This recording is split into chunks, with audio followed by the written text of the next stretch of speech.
gosh, did I really go to work with this wrinkled old top? Ugh. Hello everyone, and welcome back to Flo's Corner. So in this video, we're going to be discussing working in a diagnostic lab as a phlebotomist. So please stay tuned. So you're probably wondering, what is a diagnostic lab? Some also call them diagnostic centers, and these are just these little certain corporations that you probably already know about, like LabCorp, Quest, clinical pathology laboratories. These are just certain places that your doctor will recommend for you to go to do any type of like blood draws or specimen collections, things of that nature. Normally, if like the doctor's office has an affiliation with like LabCorp or Quest or clinical pathology laboratories, things like that, they'll send you to these certain buildings so that you can get these tests done at. And technically, it's never really a stranger to anyone, because if you ever gone to the doctor's office, even sometimes when you go to like you're getting hired at a new job, they'll send you to like LabCorp to do like the drug test, or they may send you to Quest, or however, pretty much whoever the place has an affiliation with is where they're going to send you normally. Since I left the hospital, I work for a laboratory company similar to LabCorp and Quest, and we do have our certain locations as well that is just our name on it for anyone to get their lab testing done. We consider these PSCs, or for short, patient service centers. So I just want to touch up on something on any type of rookie phlebotomist or someone who's new to the game. Pretty much when you work for a laboratory company, they do have two different ways of how to work. Now, you can work in a patient service center, which will be the laboratory company's name on a building, which you will work, that's just certain one, or you can also work in like a clinic with under a physician that still uses the laboratory company. So sometimes you may go to the doctor, and when they put you in a certain another room or another testing room, or kind of like go around the corner or wherever it's located, that is also another laboratory company that the clinic uses for their laboratory testing and their results. So i.e., for example, you're going to your regular clinic, and then you notice that your doctor said, I would like to do some blood work on you. Now, if they don't have like a nurse or anyone to actually draw the blood, they may send you to where they're going to have a phlebotomist that works for one of these laboratory companies to draw your blood, and then they will send it off at the end of the day, which is what I do working in a clinic. I work for a laboratory company that helps out the clinic that I am working in, and like I said, we are our own company, and we do all of the blood draws and everything, and then it goes through our laboratory company, and then whatever the results goes back to the clinic, and then they tell their patients, not the laboratory in particular. So I definitely just wanted to clear that up for anyone who is kind of unsure about how it is like when you work for LabCorp or Quest or anything, like do we only work at the actual building? No, there are phlebotomists all over in all kinds of clinics that may work for a laboratory company. But for this specific video, I'm only going to be talking about like actually working in the diagnostic lab itself. So like working in the building that says the company's laboratory name. So I'm going to let you know, because of my experience, I don't want to talk for LabCorp or Quest or any other laboratory in particular, because I know so many phlebotomists, and I know how much we share in common between these different laboratory companies, and it's pretty much fairly the same. Maybe just certain things are just a little bit different between us all, but we're pretty much the same. So I'm pretty much just going to be talking about in general from my experience, because I have worked at patient service centers before as well. So I'm particularly going to be talking about my company that I work for now, which I've worked in the patient service centers of our company. So this is literally going to be just about what goes on when you are working as a phlebotomist in a diagnostic lab. So number one, for working at a diagnostic lab as a phlebotomist is going to be, you're going to be entering data. So this pretty much means that normally when a patient just finished coming from their doctor's office and their doctor has ordered some blood work and tell them to go to this diagnostic lab, wherever the directions is, it may not be near the clinic they're going to, or just a little bit further, or however. So they normally would come straight to the lab. Now, there are normally like two ways of how this order is coming for this certain patient. One may be that they sent the paperwork with the patient, which has the order in it of what testing that we need to perform, or they can do an e-file. So the e-file just means that it's already in our system of this patient because we have some type of affiliation with this doctor and they already put in for their lab. Just a quick FYI, we do not perform any type of blood draw or anything like that unless we have an order in front of us. So if it's not on paper or in the e-file, then you will never perform anything just by what the patient has said. So either or of the two, if they came in with the actual paperwork lab order, or if we have them on file, we're going to now enter this data information because now the patient has walked into the diagnostic lab. You always gather information about the patient. One of the first questions you do ask is, have you ever been here before or been to this certain lab anywhere else? So if they've never been to any of the diagnostic labs, then that's fine. All you have to do is just put in their information. Then you will put in anything like the provider's information. Most of the time, providers will send their patients to a lab that they are affiliated with. So most of the time, it's already in the system of who their provider is. Then you will write in all of the testing that needs to be performed. So like what samples they are and like the diagnostic codes, things of that nature of what you're going to be testing. So then once you enter all of the personal information or anything of the providers as well, then the next thing you're going to go into is going to be insurance verifications. Now, normally when a patient is already in the system, then most of the time their insurance information is in there as well. But you always have to double check because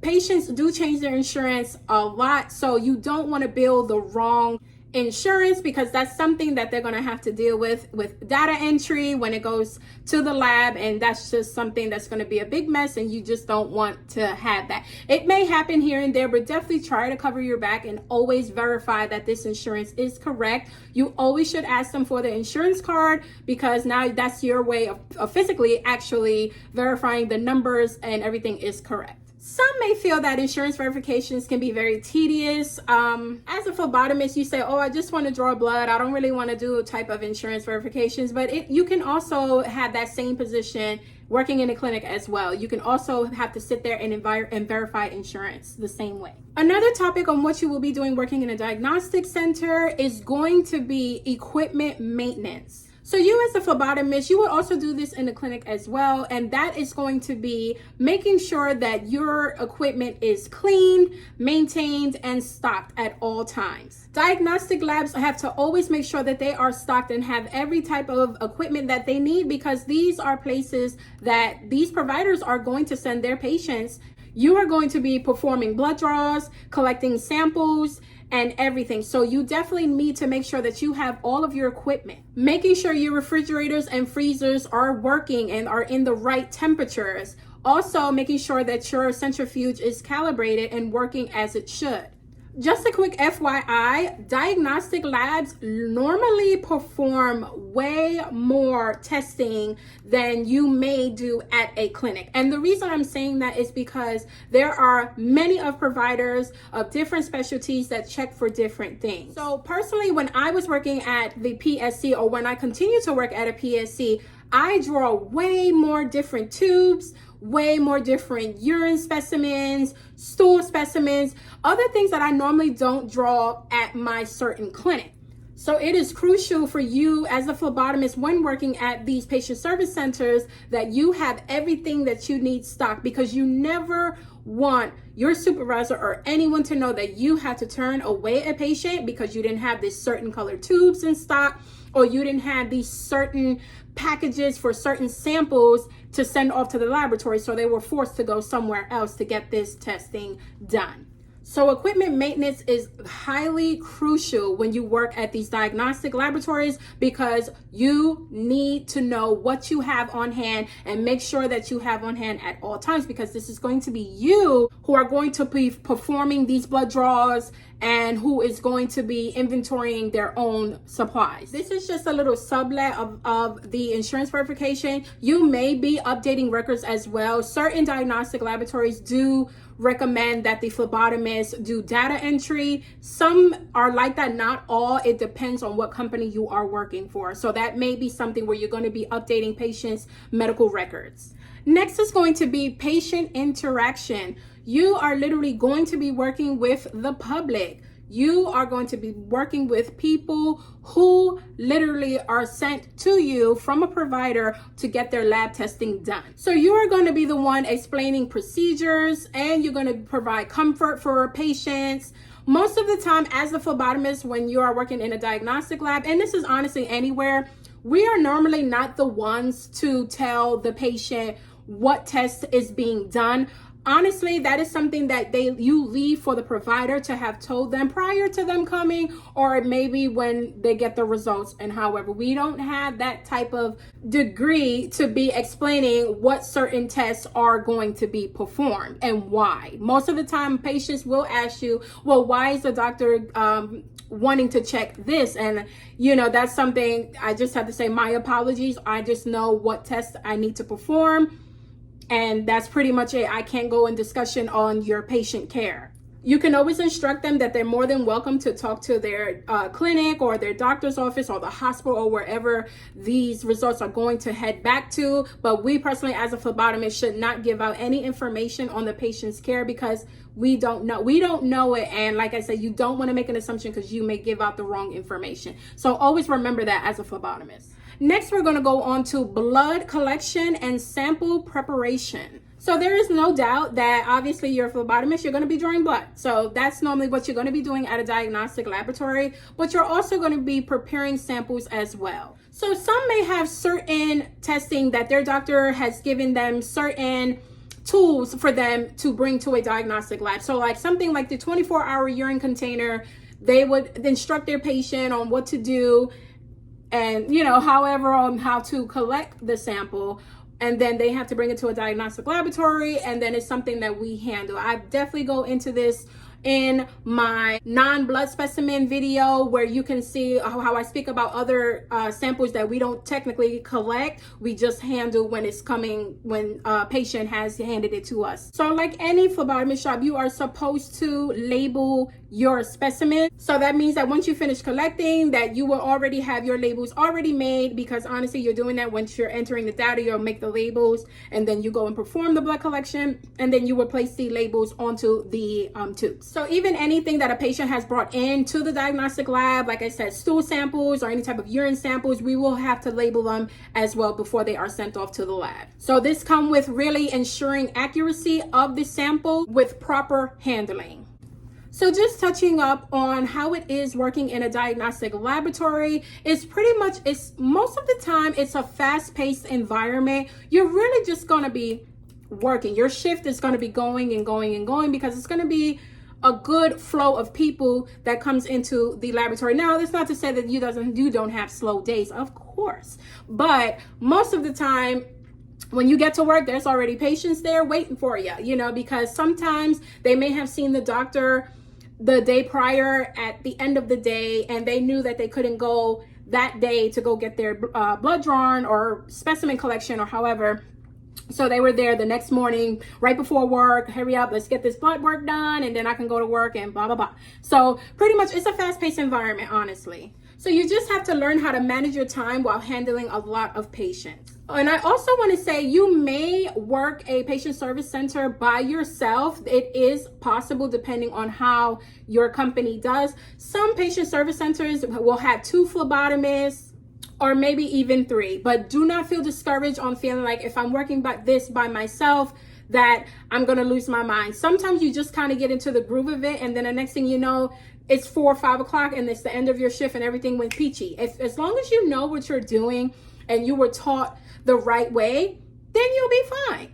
If you have any questions, then you call your supervisor. Always call your supervisor for anything. Yes, supervisors do not stay in these diagnostic laboratories with us, but still have them on standby. And anything that you don't understand, never just perform. Actually ask for help and cover your back, because the last thing you want is a patient getting hurt and the police got into the whole mess and everything, and your job is on the line. We don't want anything of that. So even if you feel that you just need to take a moment, take a moment. All blood draws or specimen collections always need a paper trail. Always remember that. Don't draw anything unless you have a paper trail, which is normally going to be your order.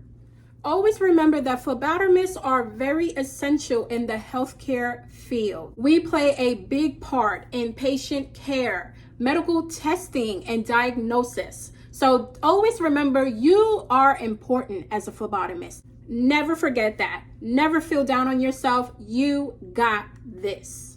These were just a certain topics that I wanted to touch up on when working at a diagnostic lab/center. Once you get into the groove of everything, like I said, everything's just kind of going to fall in line. You will never be placed in a patient service center without the proper training. Always remember that. And even when you know your training is ending and you're still foggy on certain things of, now I'm about to go to my own patient service center and I don't know what to do, ask questions. Make sure you are okay. And like I said, always have your supervisors or any of your higher ups on standby to lead you in the right direction.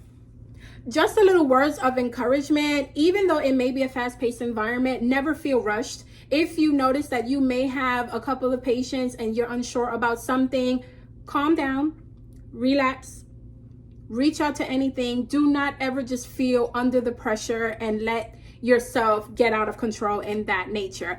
I know from personal experience that it can feel this way. And like I said, in due time, you will learn speed, and that is okay. You just want to make sure that you have all of the right proper paperwork, and make sure that your patient is calm. Make sure that your patient is ready for this blood draw. And however, sometimes when I've worked in the patient service centers, I just finished with a child who was screaming. So honestly, that means that I spent a little bit more time in that room versus I have other patients out there ready for blood draws as well. But you never want to rush because you don't want to injure anyone or injure yourself in that nature at all. So definitely always remember just to kind of stay calm and you will do great. Honestly, you will do absolutely great. But if you have any questions, feel free to leave them down in the comment section down below. If you have anything to add to this video, please also leave that down in the description box below. Give this video a like for me if you enjoyed this video, and I hope to see you all in my next video. Bye.